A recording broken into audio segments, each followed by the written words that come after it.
Are we ready? All right, ready. No bras required. The podcast where two girlfriends talk about everything from diapers to death and do it all braless and brutally honest. I'm Megan. I'm a mom of four, lifelong educator, dance studio owner, coffee and wine snob, and never afraid to speak my mind. And Ooh. I'm Patty, mom of three, teacher turned leader, dance boss, loud laughter, tequila enthusiast, and professionally unfiltered. Together, we've got over 30 years in education, seven kids, two studios, countless bottles of wine and tequila, and a whole lot of stories to share with you. What's no bras required all about? It's a space for women like us who are juggling life, entrepreneurship, parenting, work, marriage, friendship, grief, joy, chaos, and just need some real talk. So, whether you're sipping wine in leggings, hiding in your car, or rage cleaning your kitchen, we're here for you. Hey, Patty. Hey, Megan. How are you? I'm living the dream over here with another sinus head cold. Oh, tis the season. Tis the season. Yes, All ma'am. the yucky stuff going around. It's Yeah, January. That's what happens. yeah. How are you doing? Oh, good. Yeah, Good. Yeah. Trying to stay organized and knock stuff off the list and, you know, have yeah. some peace in this new year. Trying, trying really hard. Oh, Yeah, yeah. yeah. Yep. I hear that. I hear that. Yeah. 2026. She's come in like a flaming turd, but that's all right. Yeah, it kind of has. Yeah, It has. that's okay. But that's okay. We're here for it. We're built to do hard things. That's right. That's right. All right. So today we are talking about bold moves, quiet doubt. Yes. So living boldly, even when self-doubt never fully goes away, which, oof, this one Yeah. hits deep, deep in the Well, soul. yeah. And I feel this strongly for women. And this is not another confidence episode. This is more how to act boldly while still questioning yourself. Yeah. Because isn't that the game? I mean, we all look like we have it together, that we're confident, that, oh, I can do anything. You look at other people and you're like, wow, she really has it. Like, Yeah. and then you kind of dig a little deeper, and if they're willing to be honest, oh, they have nothing together. They have imposter syndrome. They are full of doubts and fear and all of the things. And, but they're living boldly and they've learned how to do it without not without fear, but despite the fear, I think. Yeah. I would even go so far to say the people that I feel do this well have learned to embrace the fear and live with it. They don't try to avoid it. They have developed their relationship with fear and uncertainty to a point where it won't immobilize them Yeah. or it doesn't stop them. Like they expect it and they've trained themselves to carry on anyway. Yeah. Well, and that's the game, right? Yeah. And you can't let fear paralyze you. Um, but learning how to recognize it, understand Yeah. what it's about, and then make your plan or take action Yeah. regardless. Yeah. Yeah, but it's tough. Like, to be honest, it's really Oh tough. yeah. Oh yeah. Well, and it all comes down to priorities. Are you willing to build what you need to do into the priorities of your life? Are they going to take a spot in your schedule, or are you going to say, I want this, but not enough to put it in my plans for the day or the week or the month or whatever it needs to be, which is okay, but be honest with yourself, Yeah. right? Well, and I think, fear is, do you remember the acronym, the false evidence appearing real? Yeah. And it is, I think for women, like you had mentioned before, it's really hard for us to live boldly, to not have that fear of being too loud, being too much, being, I mean, I Too can, audacious, too outspoken, too firm in your stance, yeah, too anything. And it's funny because men in comparison, I've rarely heard of a man being called too loud or too driven or too full of themselves, right? Like they're bold. They're chasing their dreams. They're doing the things. But with women, it has been ingrained through society like do your best, honey, but don't do too much. right. Yeah. Well, don't share too much. Don't try to take over too much. Don't express your opinion too much. Yeah. People will think you're a bitch.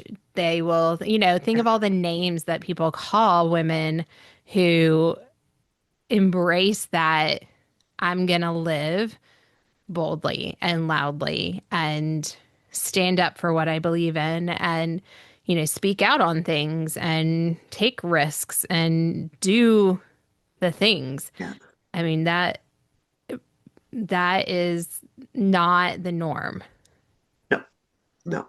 For women, it's almost seen as irresponsibility, Hmm. and for men, it's driven. Right. Yeah. And but I will say, I think women do it to themselves. Like, I, it drives me crazy when I see people that put like hashtag women supporting women. And I'm like, girl, please, I just saw you at the hockey rink smack talking that other girl that was doing her thing. It's like women supporting women. I, Hmm. but that being said, I also have been on the other side of it where, yes, they really truly do. They support women building small businesses, they support working moms, they support um, women who are, on social media doing their best and being ostentatious and putting themselves out there. I've seen both sides of it, and I love the latter. Like when you Yes. can find a group of women that supports you no matter what, you've got it made. Yeah. Well, and I think finding not only do they support you, but they encourage you and Yeah, they push you to not listen to the fear, yeah, and they'll call you on it. yeah, They'll say like, "Hey, no, I think you're playing yeah, it too cautious. yeah, You are like, why wouldn't you go do this? Why yeah, wouldn't you try this? yeah. What's the worst that's going to happen?" I was listening to an interview with Trevor Noah, Mm-hmm. and he was talking about the difference between nice and kind. Oh, And the example he used, and I thought it was so good, was when somebody has like something on their face, like they left their lunch snack for later. You know what I mean? It's nice not to comment, but you've left them walking around with food on their face. It's kind to have that little bit of uncomfortable conversation for both of you so that they can avoid something down the road. mm, And I was like, what a great example. Like the reason people choose nice over kind is because they don't want to be put in an uncomfortable situation. Is it hard to go, hey, you got a little like something there? No. But is it uncomfortable? Yeah, it can be depending on like your level of certainty around those sort of social situations, right? yeah. But I found it very interesting the notion of nice versus kind. and who do you want to be? Hmm. Like, to be a good friend will tell you, you are off track. It might hurt in the moment, but the intention's there to push you to where they know you want to be, Right. right? Like, yeah. Yeah. I mean, we've I had know a that. lot of nice people. I want kind friends Yeah. that really will, you know what, Patty? That's not okay. Or did you think that through? Here's another perspective I hope you consider. Yeah. Well, and we've had that conversation of, hey, tell me if I'm off track. Tell Yep. me if I have gone down a rabbit hole that doesn't need to be gone down. Tell me Yep. if I am going down the crazy train. Because you need people in your life to tell you that. Yep. Yeah. Or if you're becoming the dragon lady. Yeah. Well, That's what I would say to you. I'd be like, hey, dragon lady. yeah. Like, dang it. I'm gonna go eat a snack. I'll be back. Yeah. It's usually the problem. Yeah. And Um, you would probably call Dylan and tell him to make his mom a sandwich. yep. Yep. Hey, we need a sandwich over here, stat. Because it happens. But it's true. And I mean, everybody's going to fall off course at some point in their life. Absolutely everyone. You just hope that you've surrounded yourself with the right people that are going to pull you back on. Yeah. And it might hurt in the moment, but ultimately, those are your ride or dies that are going to give it to you straight and help you reach the goals that you want. Like those are the kind of people that are going to support your name after you've walked out of a room, Right. right? Yeah. Never sit at a table where they're gonna talk about you as soon as you get up. Yeah. Exactly. Yeah. Yeah. So, like going back to this idea of the internal doubt versus external action, it, I feel like, and I'm guilty of this, that I'll have ideas, I'll think of things, I will then talk myself out of it Yeah. because of all of the should haves, all of the doubt that happens, all of the judgment that I perceive will happen that, hasn't even happened. Yeah. Um, and it keeps people from taking action. And I think, again, I think it's very common for women. I think we care so much about what other people think of us, um, that it causes us to live smaller than we Yeah. should. Yeah. Well, and I think as women too, we take other people's opinions and feelings into consideration more so than our male counterparts. Hmm. If I do this, how is this person going to feel? If I do this, how will this make them feel? And again, I've been doing a lot of reading. um, there was a mom in a community forum that asked other moms, like, I'm pregnant and I'm excited, but my best friend has had three miscarriages, is on IVF. Is it IVF? Yeah, IVF. Yeah. Um, and she didn't know how to break it to her friend, Mm, right? that's hard. That's hard. Like there are situations, and this is what I love about women. I don't think men would consider that, Right. which is why We have God made babies. both.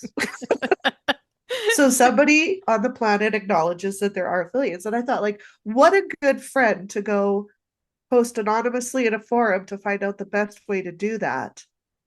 Like, I still want to celebrate, but how do I tell my best friend who is going to have some thoughts and feelings on this, and I want to respect those at the same time? Right. It's a good And point. the advice was golden. Like, I was like, wow. But I think it's that part that we sometimes don't take chances because how others might be affected by it, Yeah. which goes against living boldly. I think often it comes out, I mean, obviously there's things where you take a risk. So you try start a business. I don't know, start a podcast and sit here and talk about all the things that, who knows, either it's going to land or it Yeah, doesn't land. People connect with it or they don't. You anger people, you make people happy. I mean, when you yeah, put yourself out there, it's risky. But yeah, I also think we struggle when it comes to um, perception, not just in what you're doing, right? Like, not even the big actions, yeah, but not wanting to cause conflict, not standing up for yourself when you yeah, should. We yeah, have turned into such a complacent, customer service based world, I guess, i- is kind of yeah, where I think we are, that we have to be nice to everybody, regardless of how they act towards you. And it's seen as taboo if you call people on their crap, yeah, even if you do it kindly, yeah, but to call people out on their actions. And it's almost like we're on two different extremes. There's the people who are going to call everybody out on their crap, yeah, whether they're right or wrong. And like that's their MO. And I mean, we see that and they're ugly and mean about it. Or you have the people who are just like, we're so afraid of conflict and difficult conversations that we don't even address issues anymore. yeah, yeah. I well, you know that I did this coaching course. Hmm. One of the things that they had us do early on was think about your deathbed. And it's kind of like a Christmas Eve version of the Scrooge story. Hmm. So just go with me on this. But it's like you're on your deathbed. The first version of you walks in, highly successful, took the risks, took the chances, lived life to its fullest, and is so excited to talk to you and be like, we did it. Like, was it easy? No. Was it hard? Absolutely. Would I do it again? In a heartbeat? We have worn out this body. We are ready to go. The second version of you walks in that didn't take the risks, didn't take the chances, and is standing there with the successful version, Oh. has to listen to it all and then talk to you on your deathbed about the regrets, the wishing we would have, the where I'm at now, about like in my final moments. None of those things matter that I was so worried about because most of them don't come true. Hmm. And it's like, it's a really profound exercise to go through and write out the things that you really wish you would do and what's holding you back. And what would the successful version of you say on your deathbed? And what would the version of you that played it safe say to you on your deathbed? And you probably don't even have to go to through the exercise to know what the Yeah. answers are, right? Yeah. And I keep going back to the fact that, like, the people that are in your corner may have some thoughts and feelings, but they will be in your corner. The people that will have jealousy or thoughts and feelings and aren't really in your corner are not going to be in your corner in other areas of your life as well. It's best to find out now. Yeah. And Well, then my third saying, as you know, is what are they going to do? Take away your birthday? yeah. Right? Like, And don't it's, you think you find that? Like, I think as studio owners, that lesson, as hard as it was, yeah, we've learned it so many times in so many different ways. yeah, And it hurts so much when yeah, you've poured into an employee, a family, a kid, you know, yeah, you build these relationships and then you realize that for most of them, you're a transaction. It's yeah, transactional. And Yeah. as long as they're getting what they want and what they need in that moment from you, it's good. Yeah. When they decide they want something else, when they decide that you're not enough, when who knows, I mean, it's usually them and they've made a decision about something somewhere that you have no control over, and it really Yeah. doesn't have anything to do with you or what you do, but they surely make it about you because they need that to break off the relationship. Yeah. And you're left really doubting of, questioning, what did I do? What could I have done differently? Some of us learned to, okay, let them go. Yeah. Some still sit there and try to change things to make people happy and then end up hating their business or, you know, Yes. hating whatever's happened or losing more people from your studio or your business because you've made these changes to try to appease this one very vocal person. Yeah. Because it's the fear of, well, what are they going to say? If they start bad mouthing me, what's going to happen? How many people are going to follow? Yeah. It's hard. It's really, It really hard. it is, but it's also not, Right. right? I keep going back to that. It is, but it's also not. I have dismissed more families in the past 4 years than I did the previous 13. Mm-hmm. I have never regretted doing it, but I have regretted the length of time it took me to get there. Yep. Once I made the decision is the hard part. Yes. The rest of it, not so much. And all of those fears that you just talked about, do they smack talk me? Absolutely, they do. To the same people that are still customers and know exactly why they were dismissed, Right.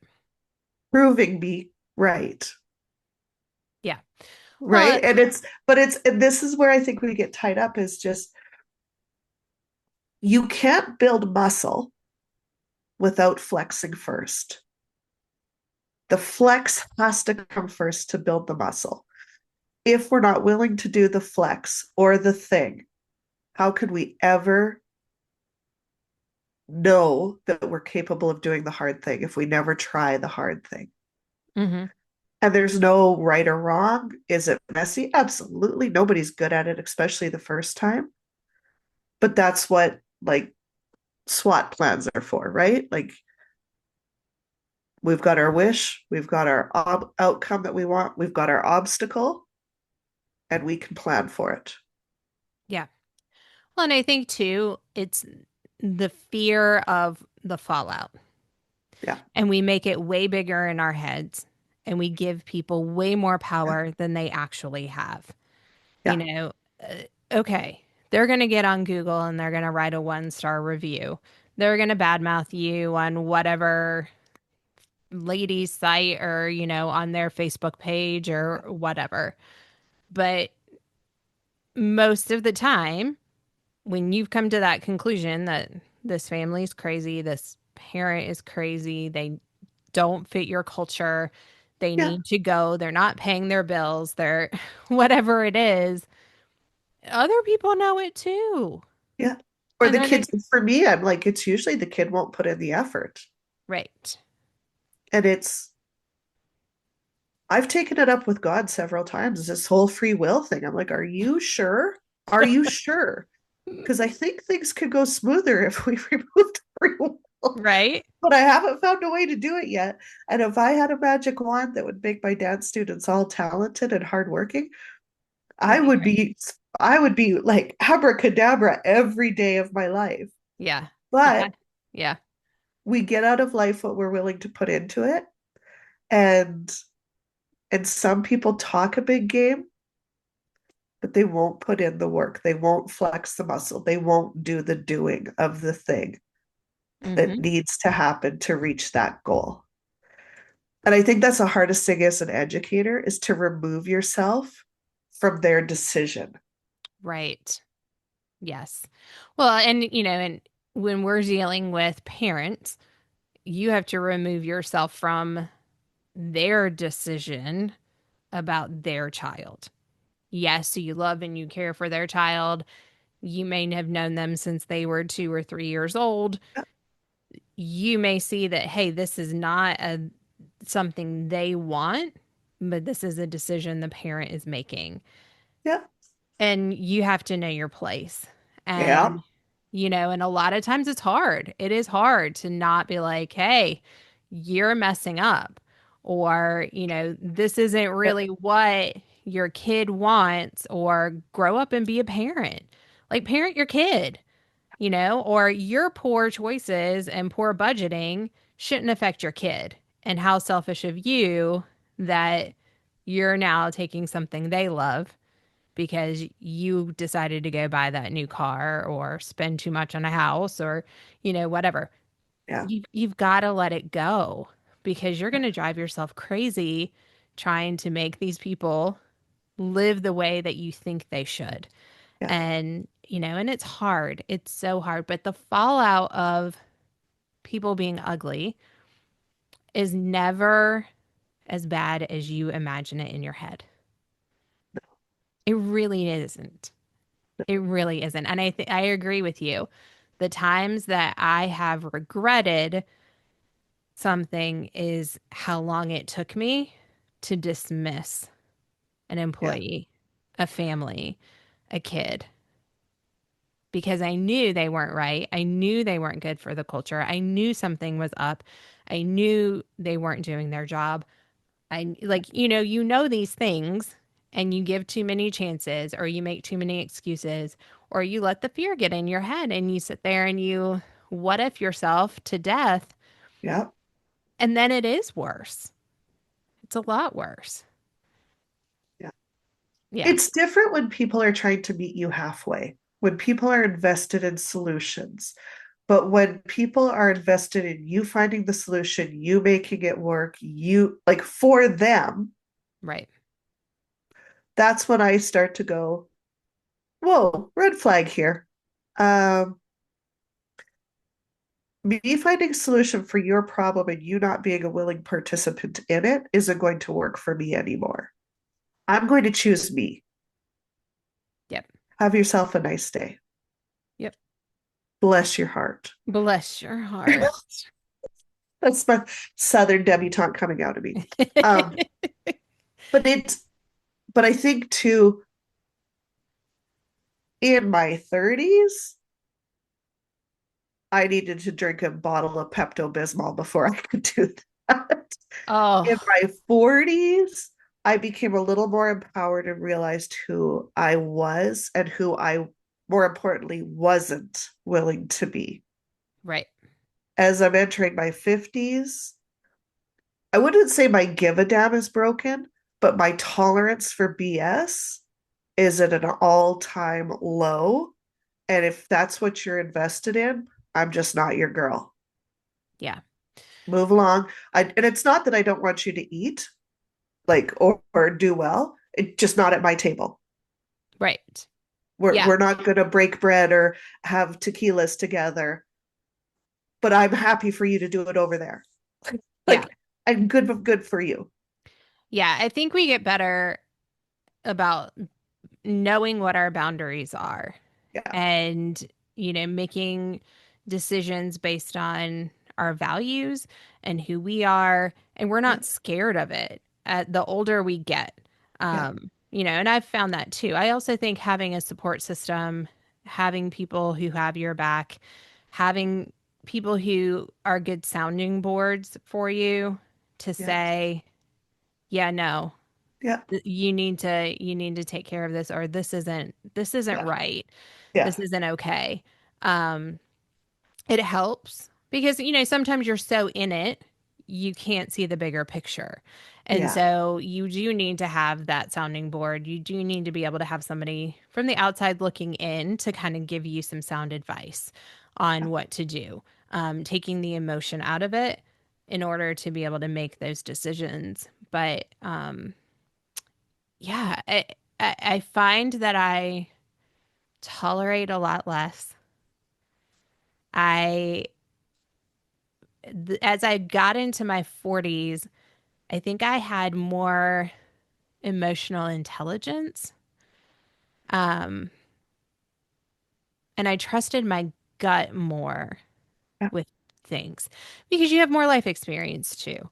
But the things you would tolerate in your 30s, because it was, well, maybe I'm the issue. Maybe I'm the problem. Maybe I'm reading this wrong. Yeah. So you dismiss a lot of red flags until it becomes really red flaggish. And then, like, it's on fire and it's a dumpster fire. And then you're like, oh, I guess I was right about that. Yeah. Um, but I know so many people who live through dumpster fires because they're afraid of change and they don't like change. And they're like, well, it'll be okay. It'll eventually get better. Oh, this toxic person will move on, in a workplace Yeah. or whatever.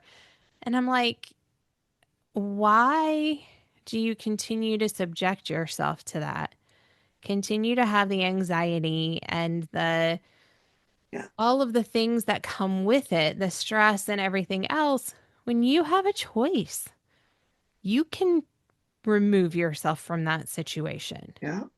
You don't have to stay in it. Yeah. Yeah, it's change and it's a risk, but like it can be better on the other side. Yeah. What if life is like times 10 on the other side of that? Right. Different school, different place, different, anything, different Yeah. workplace, different group of friends. What if it really was better Yeah. and you don't even give yourself the chance? It's like Wayne Gretzky, you miss 100% of the shots you never take. Yeah. Yeah. That's 100% it. And the thing is, people want clarity and they want that security before making the decision. Hmm. And it never works that way. It never works that way. No. I could give you I could give you two ice cream cones, chocolate or strawberry. Both a great result. You're getting ice cream. But if you're too afraid to find out which flavor you like, you're never going to know ice cream. And that would be so sad. Right? It would be so So sad. sad. So maybe you're not an ice cream person. Maybe you're chips and dip. But How do you know? You're too afraid to pick an ice cream flavor. there are a lot of people that are. 100%. And I mean, ice cream is like maybe a bad example, but it's kind of that simple too. Like, are can the stakes be higher than an ice cream choice? Absolutely. But it's the decision or the decision to even make a decision.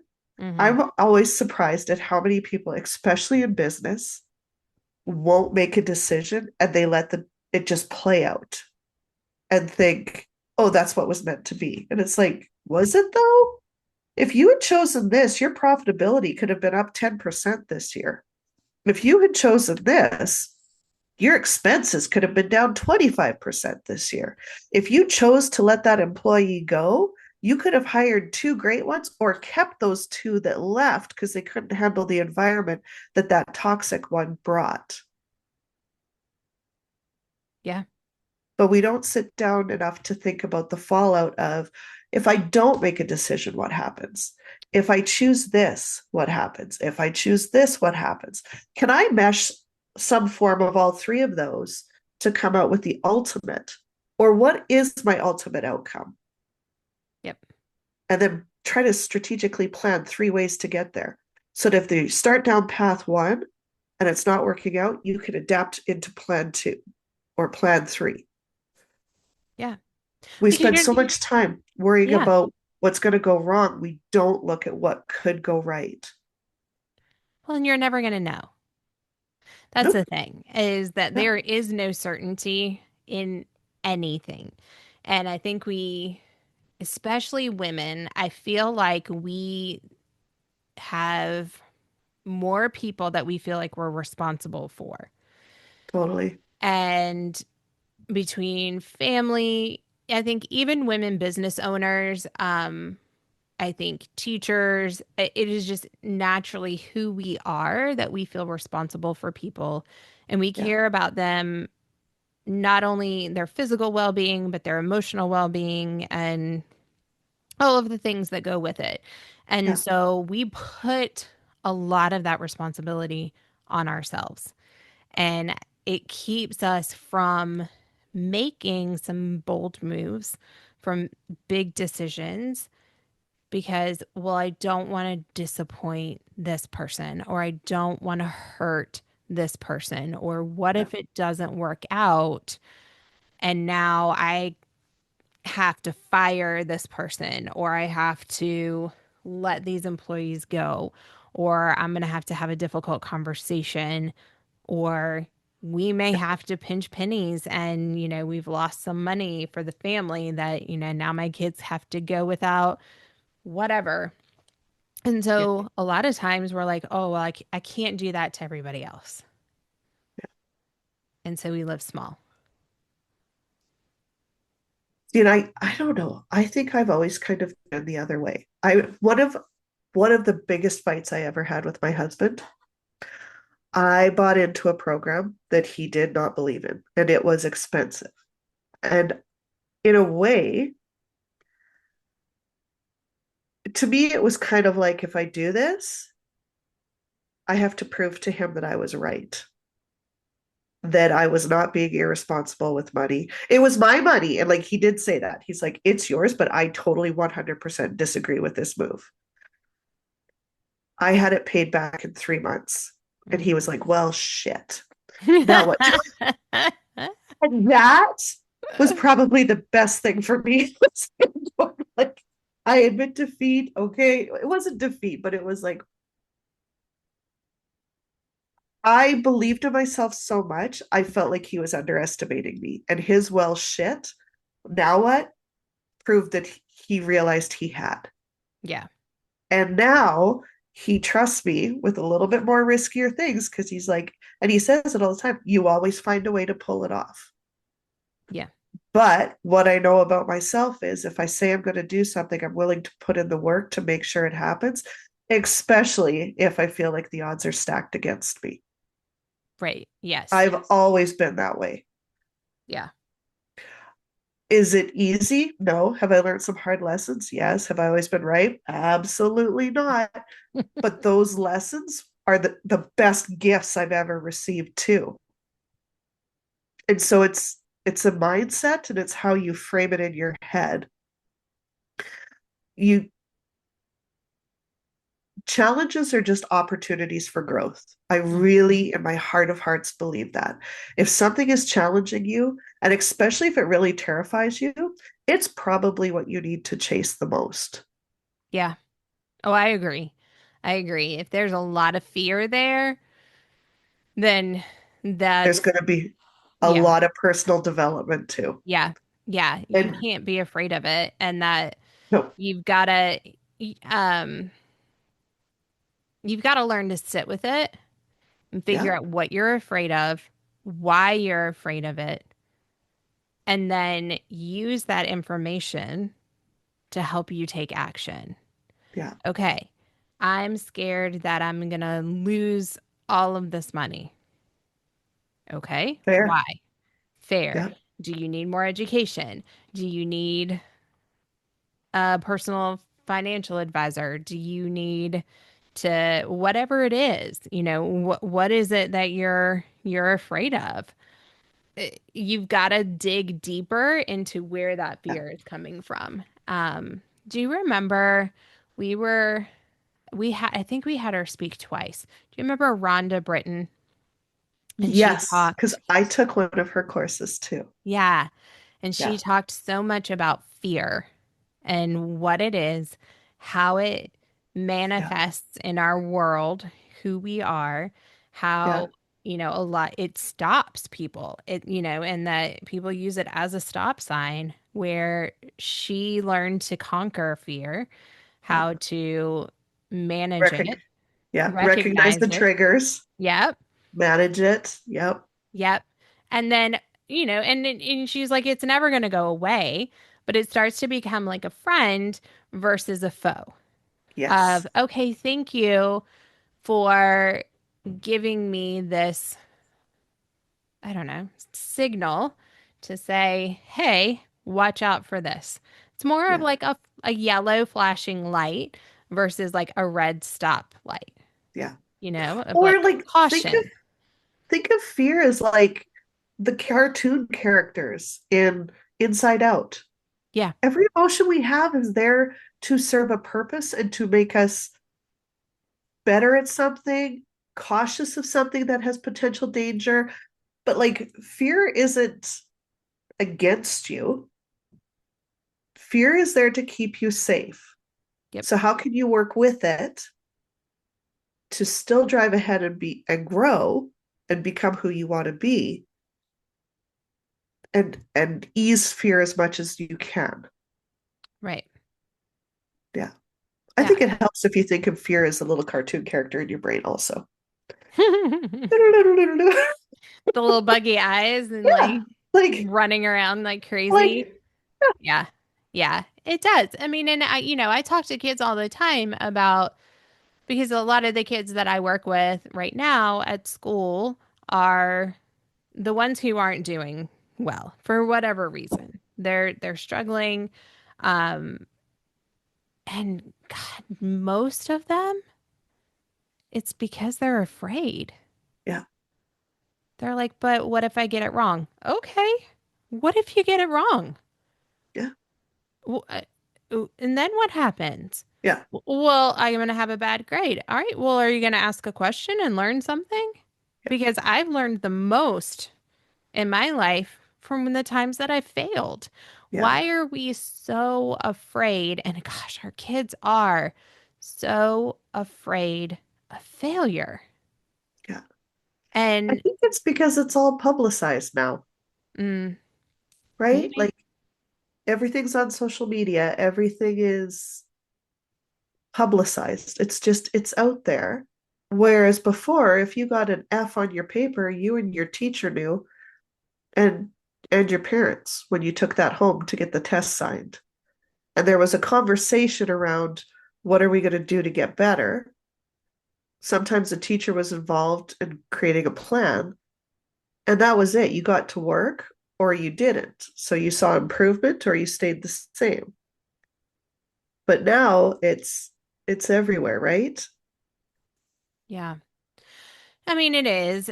I also think kids are, and I think it's our fault. We expect so much of them. Yeah, And if you really look at what we are teaching kids, even in kindergarten, developmentally, it's not appropriate. It's not. yeah, Like kids, we know research says kids learn best through play because yep, in play, they are trying things and failing things and they are learning how to work together and they're learning those social skills and collaboration and yep, risk is not seen as something that is a high stakes item, yep, right? You take a risk, it doesn't work. You build that tower, it falls down. Well, we're going to try again. Let's try it this way, right? We just keep trying. yeah, And now we are so focused on these high stake tests. The kids need to learn to read and be fluent by kindergarten.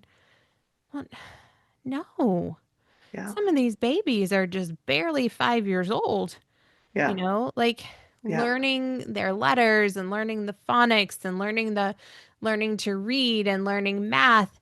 There's so much that we expect of these kids from such a young age.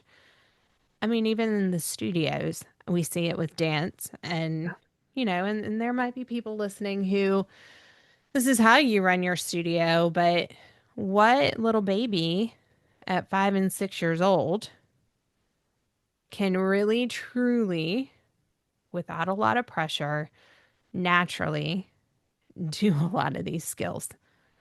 one, Yeah. and remember 10 routines. Like that's hard for adults. Yeah. And you're expecting that of 5 and 6 year olds and putting them out on a stage with high stakes moments and telling them that they need to win and they need to be this and that. And so from a young age, we are expecting kids to do things that they're not emotionally mature enough for. Yeah. They're not built for yet. They don't have that treasure chest and pearls of wisdom to know how to handle failure, to know how to handle, the pressure of these high stakes things. Yeah. Yeah. And we've done it to them.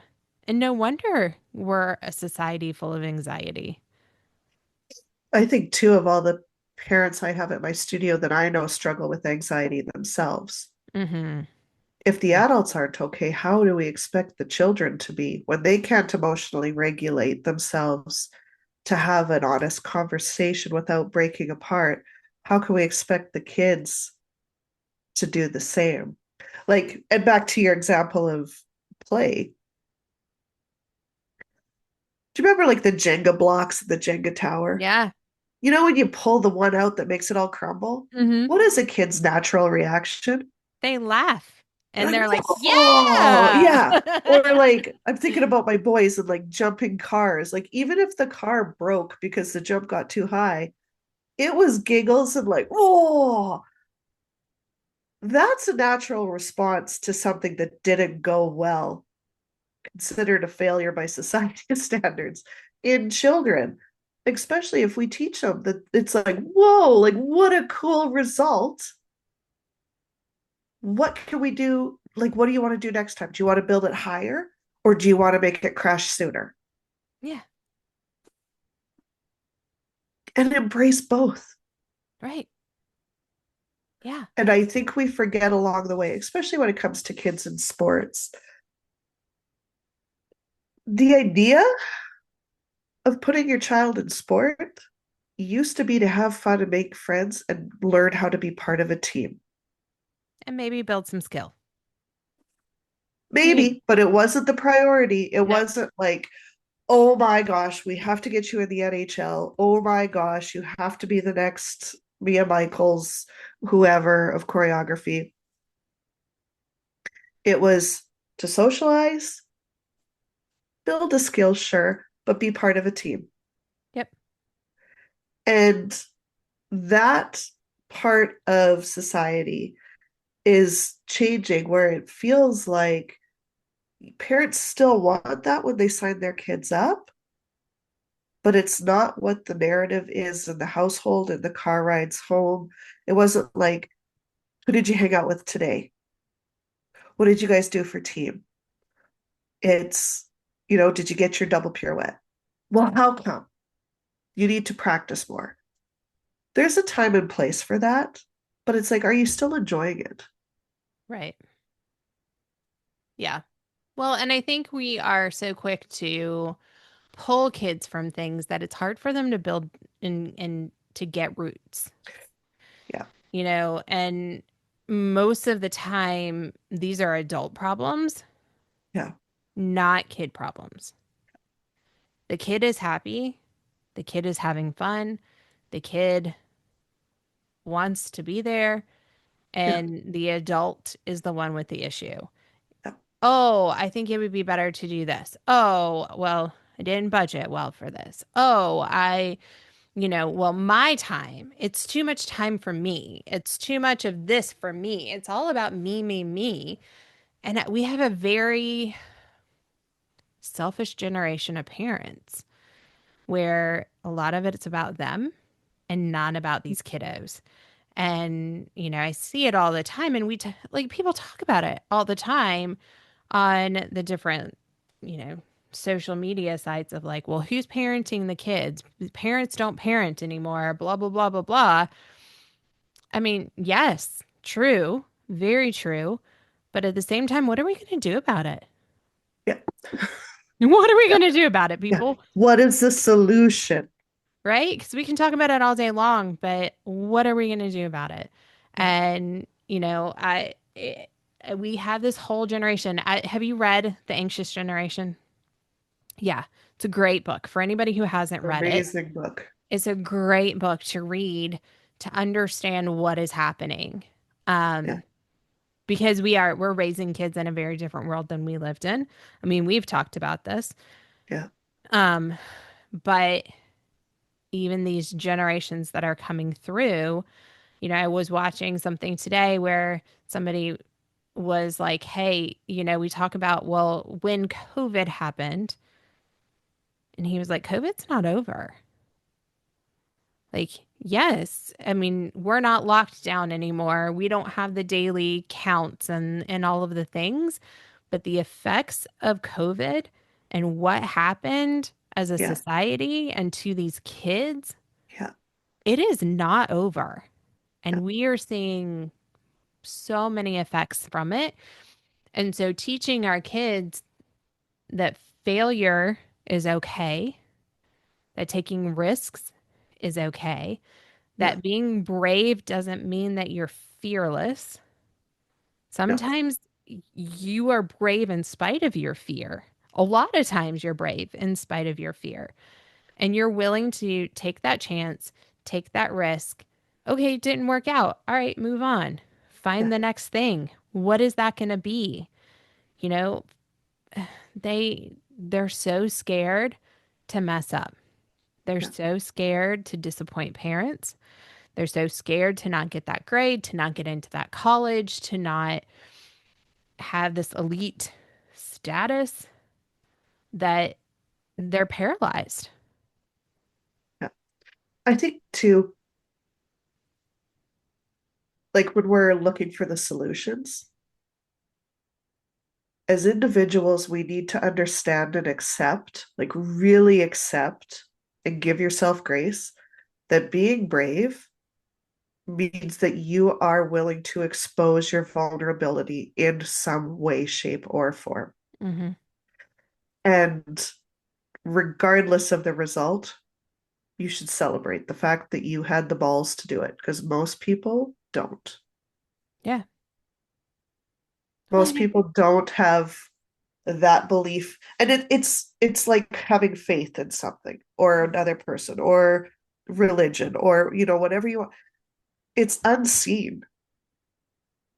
It's unseen. It's just a belief that you can get through the result, no matter the result.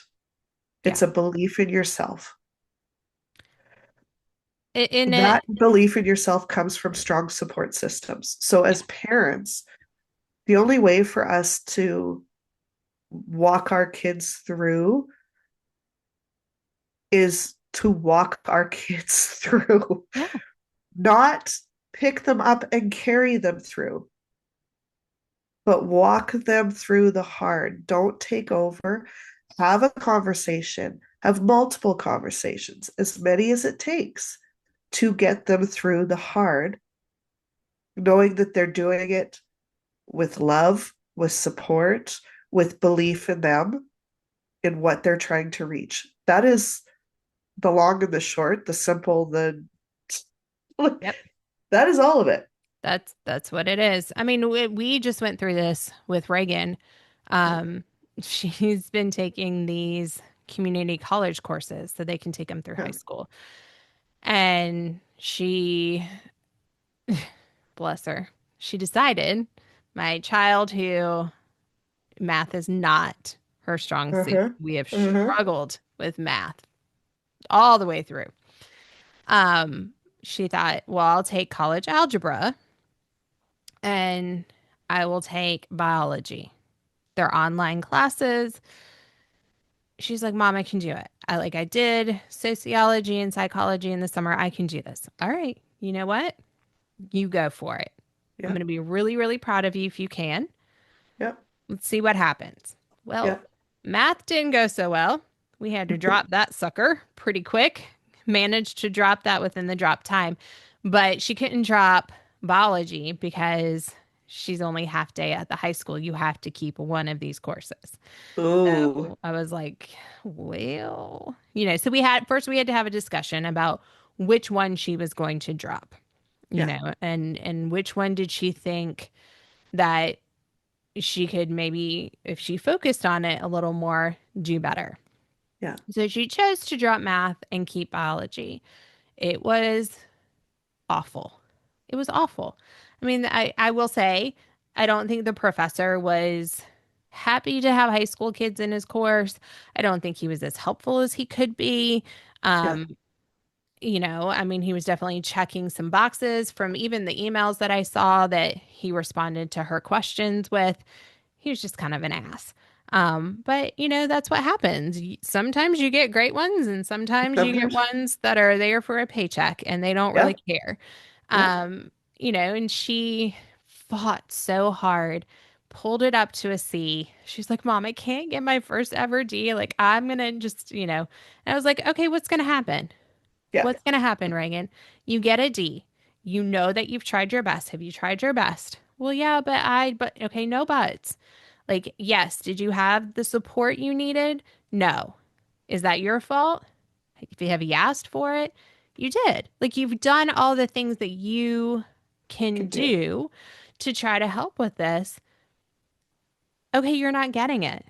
And that is just one lesson learned. We don't do biology online.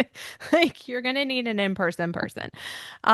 Maybe this was too much for you at this point in time, but also too, like, okay, well, I mean, I pulled a Patty line. I was like, what are they gonna do? Take away your birthday? You got a D. And Yeah. she ended up, she had a C up until that final exam and then took it and she ended up with like a 69.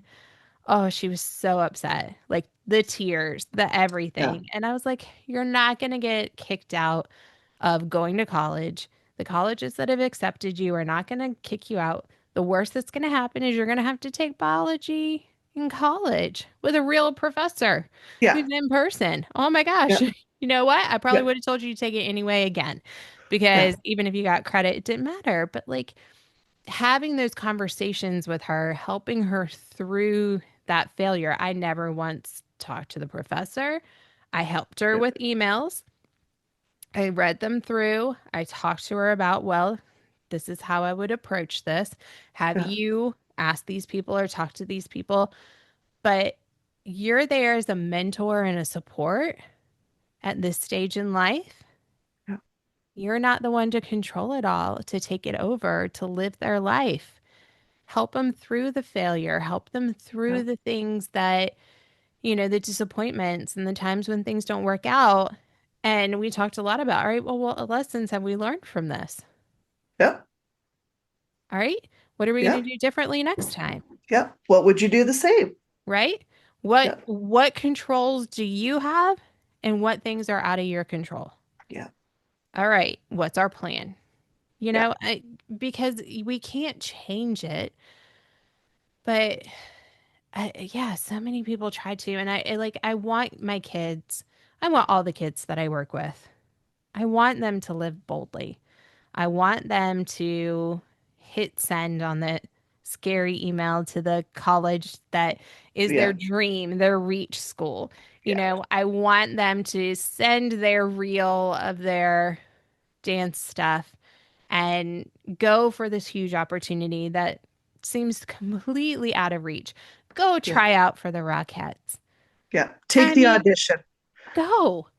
What's even going if to just for happen? experience. You Yeah, either get in or you get experience. Either way, you get something. right. Yeah. I mean, to say yes before you have a clear picture of the path.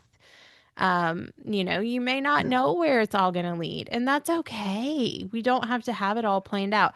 I Well, don't so have that's my the whole best life planned part. out, right? I Yeah. think that's the best part of life. Like you think you're going for something, and along the way there was little twists and turns that came. Like that's where you meet your best friends. That's where Yep. you meet your partner. That's where you find your dream job. Like All of the that's where you found your dog. Like it could be anything, Yeah. Yeah. right? But it's being willing to take the risk on yourself and knowing that you've got what it takes to get through, no matter what happens. Yeah. Yeah. And don't wait for life to force you to change. I think that's the big thing too, is that you know, a lot of times we're like, well, if it's meant to be, it'll be, or this will happen. And yes, I mean, if it's meant to be, it'll be. And sometimes you do have to let that go Yeah. because not everything is meant to be, and that isn't always your path. And, and I do a lot with praying. Oh, I pray a lot. And I'll when I have big decisions and I'll be like, Lord, let your will be done. Let me know what the path is. Let me just give me some kind of sign. Like, is this what I'm supposed to do? Yeah. If it's meant to be, let it be and let it work out. And if it's not, help me see what the plan or the path is, because I don't have a clue right now. And is it a wait situation? Is it a no situation? Is it Yeah. a not right now situation? We don't know. Yeah. There's no roadmap that is laid out in front of us. I wish there was sometimes, and sometimes I don't, because it is fun to figure out what are all of these little nuances and turns that Yeah. take you in a new direction that you never would have dreamed for yourself. Well, could you imagine if you actually could like open the map of your life and know this is the day you do this, this is the day you find this person, this is the day you accept that, that's the day you die? How boring. Right. So boring. So Like boring. there would be literally no point. No, no. It's more fun to live in the moment Yeah. and just to see what happens. I mean, I honestly, had the world not gone, with the crazy choices, had I not decided to take over a studio, which was never in my plans and never on my path for myself, Yeah. I never would have met you. I never would I have know. had some of the adventures that I've had. Um, I mean, I probably would have a lot less stress, but it was nothing that I ever could have planned for myself, and that's the beauty of it, and that's the beauty of life. And I Yeah. think we got to stop being afraid of it. And also, I think too, for my overthinkers, because I am one of you,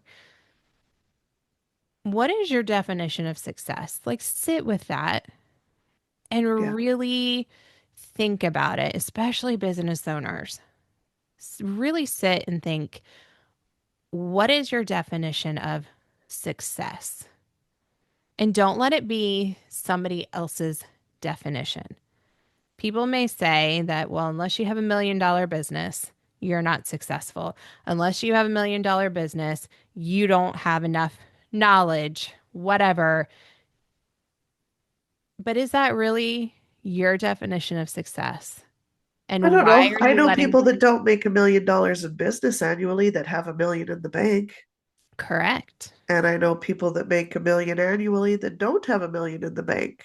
I know people who make 1 million annually and have zero money and have so much debt. Yeah.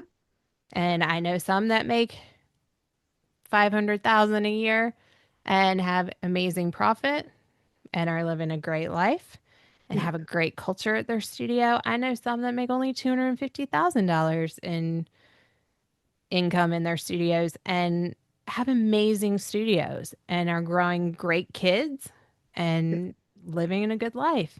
What is your definition of success? When you can think of that and not just in terms of the dollar amount, that's where you're going to find that peace. Yeah. Well, and again, like I'm taking it back to that whole exercise of sitting on your deathbed. But another way to look at what success is when you're gone, what do you want them to say about you at your funeral? And reverse engineer it from there. Like, do you want it stated that your profit margin was 25% or higher? Right. Will people care and will that move anybody? Or do you want it like they impacted lives through their entire career, Mm-hmm. Yeah. right? Um,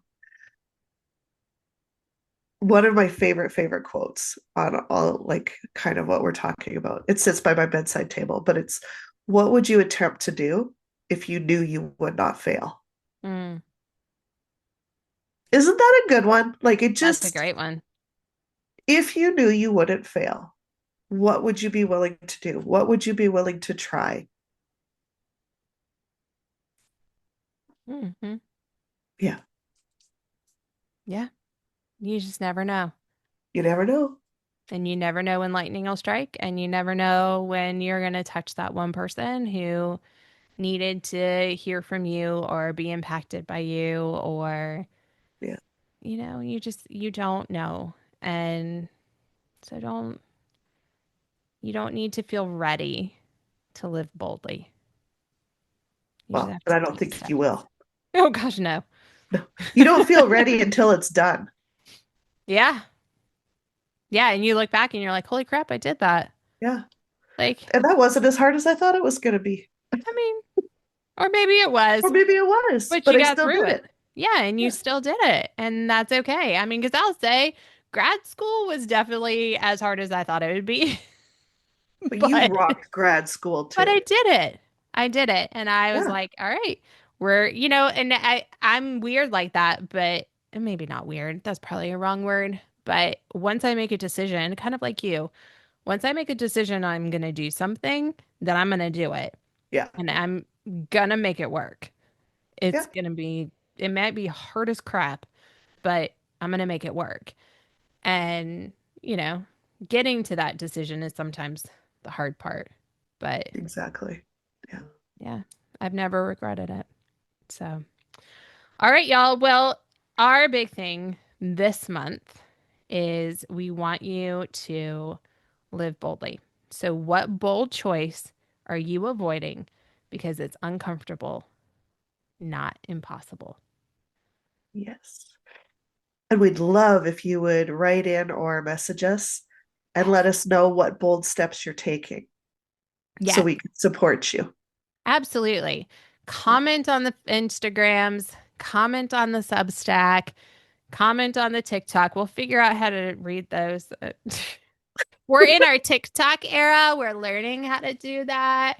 But we want to hear from you. We want to start building that community. That's one of our goals for 2026 is to build our no bras required community and hear from you guys what you're doing, how can we support you, how you can support us. We don't have all the answers in this world, and we are very imperfect people, but the more that we can build the strong village, the better for all of us, and Yeah. that'll help us make this world a better place. More True. connection. Yeah. So let us know, and then we will see you next week on No Bras Required. Bye, guys. Our goal for this podcast is to be that village where we can have those deeper conversations. We can talk about the serious things and walk each other home from diapers to death and all the things that come in between, but also to bring the humor and our crazy squirrel moments and all of our funny stories that we've lived from parenting to entrepreneurship to just being us and the adventures that we come up with.